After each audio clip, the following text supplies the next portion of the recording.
Varicose veins కి సరైన చికిత్స కోసం సంప్రదించండి ఎవిస్ హాస్పిటల్.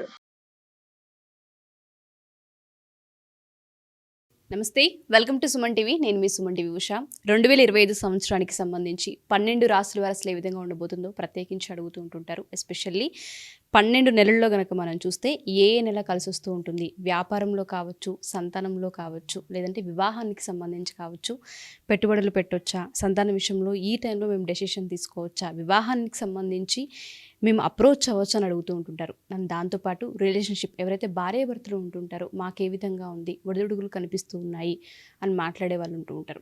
సో సంవత్సరాంతం ఏ విధంగా ఉండబోతుంది, ఏ విషయాలలో జాగ్రత్తలు వహించాలి, పెట్టుబడులు ఏ నెలలో పెడితే కలిసి వచ్చే అంశాలు ఉన్నాయి అన్న విషయాలపైన మనతో పాటు జంధ్యాల లతా గారు ఉన్నారు. ఆవిడని అడిగి తెలుసుకుందాం. నమస్తే లతా గారు. నమస్తే అమ్మా. 2025 మిథున రాశి వారికి అసలు ఏ విధంగా ఉండబోతుంది అంటారు? ప్రత్యేకించి ఈ సంవత్సరాంతంలో కనుక మనం చూసుకుంటే ఏ ఏ మాసాల్లో కలిసి వచ్చే అంశాలు ఉన్నాయి, ఆరోగ్యం పట్ల, వివాహం పట్ల, సంతానం పట్ల, ఆర్థికం పట్ల ఎక్కువ అడిగేది ఇదే. సో ఏ విధంగా ఉండబోతుంది అంటారు? మెయిన్గా ఈ సంవత్సరం అంతా కూడా మిథున రాశి వారు దేని మీద ఫోకస్ చేస్తారు అనే దాన్ని గమనిద్దాం. ఇప్పుడు ఈ రాశి వారికి మనం చాలా ముఖ్యంగా చెప్పుకోవాల్సినవి 3 విషయాలు ఉన్నాయి. ఒకటి ఏమిటి అని అంటే వారి సంతానం గురించి, రెండోది ఏంటి అని అంటే వివాహం కాని వారు, వివాహ ప్రయత్నాలు చేస్తున్న వారికి అనుకూలత, అలాగే ఎవరైనా లవర్స్ ఉన్నారు వాళ్ళు కూడా పెద్దవాళ్ళని ఒప్పించి పెళ్లి చేసుకోవాలి అనుకుంటున్న వాళ్ళు ఉంటారు కదా, వాళ్ళకి అనుకూలత. విద్యార్థులకు ఎవరికై ఉన్నారో వారికి కూడా చాలా వరకు అనుకూలంగా ఉంటుంది.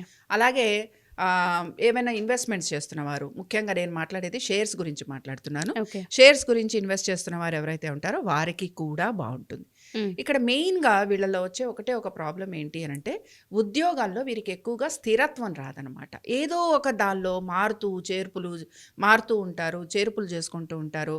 ఒక రకమైన డిస్సాటిస్ఫాక్షన్ అనేది వీళ్ళకి కనపడుతూ ఉంటుంది. అంటే వివాహం కాని వారు ఉన్నారు, వాళ్ళు చక్కగా పెళ్లి చేసుకుంటారు, బాగానే ఉంటుంది.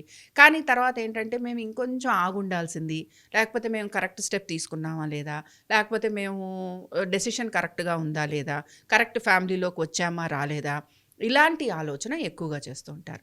బట్ నేను అనేది ఏంటంటే ఈ ఆలోచన అనేది పక్కన పెట్టి చక్కగా భార్యాభర్తలు కలిసి ఉండే ప్రయత్నం చేయాలి. మిస్అండర్స్టాండింగ్స్ వస్తాయి, మిస్అండర్స్టాండింగ్స్ రాకుండా మేనేజ్ చేసుకోవాలి. వచ్చినా కూడా కొంచెం సర్దుబాటు ధోరణి చేసుకుంటే అక్కడ గురువు గారు కాపాడేస్తారనమాట. అంటే గురువు ఆ రాశిలోకి వస్తాడు కనుక చాలా వరకు వాళ్ళకి హెల్ప్ఫుల్గా ఉంటాడు. కాబట్టి వివాహానికి సంబంధించి బాగుందనుకున్నాం, ప్రేమికులకి బాగుందనుకున్నాం, విద్యార్థులకి బాగుందనుకున్నాం. ఇప్పుడు ఆర్థికంగా మాట్లాడదాం. ఆర్థికమైన విషయాల దగ్గరకు వచ్చేటప్పటికి కాన్సన్ట్రేషన్ అంతా కూడా అక్టోబర్ నుంచి డిసెంబర్ వరకు ఎక్కువగా ఉంటుంది. ఇందాక నేను ఒక మాట చెప్పాను, ఉద్యోగస్తులకి వాళ్ళు తీసుకున్న డెసిషన్ కరెక్ట్గా ఉందా లేదా అనే ఒక ఆలోచన వస్తుంది, అలాగే స్థిరత్వం రాదు అని. కాబట్టి ఈ అక్టోబర్ నుంచి డిసెంబర్ వరకు కూడా ఈ రాశి వారికి ఉద్యోగస్తులు మార్పులు చేర్పులు చేసుకునే అవకాశాలు ఎక్కువగా ఉంటాయి. ఈ లోపల వీళ్ళు ఏదైనా మారదామన్నా చేద్దామన్నా ప్రయత్నం కనపడుతూ ఉంటుంది తప్ప రిజల్ట్ మాత్రం కనిపించదు. కాబట్టి రిజల్ట్ రావాలి అని అంటే అక్టోబర్ నుంచి డిసెంబర్లో ఈ లోపల వీళ్ళకి రిజల్ట్ వస్తుంది, మారుతారు. ఆర్థికంగా కూడా ఈ పీరియడ్ వీళ్ళకి చాలా అనుకూలంగా ఉంటుంది. అంటే ఏదైతే ఒక మార్పు తీసుకుంటారో దాని వలన ఆర్థికంగా అనుకూలత అనేది కనబడుతుంది. కాబట్టి ఓవరాల్గా కూడా మెయిన్గా ఎవరైతే వివాహ ప్రయత్నాలు చేస్తున్నారో, మిథున రాశి వారు ఎవరైతే మాకు అసలు బాగాలేదు, మేము చాలా ఇబ్బంది పడిపోతున్నాం అనుకుంటున్నారో వారందరికీ కూడా ఈ సంవత్సరం ఆర్థికంగా బాగుందని చెప్పుకుంటున్నాం.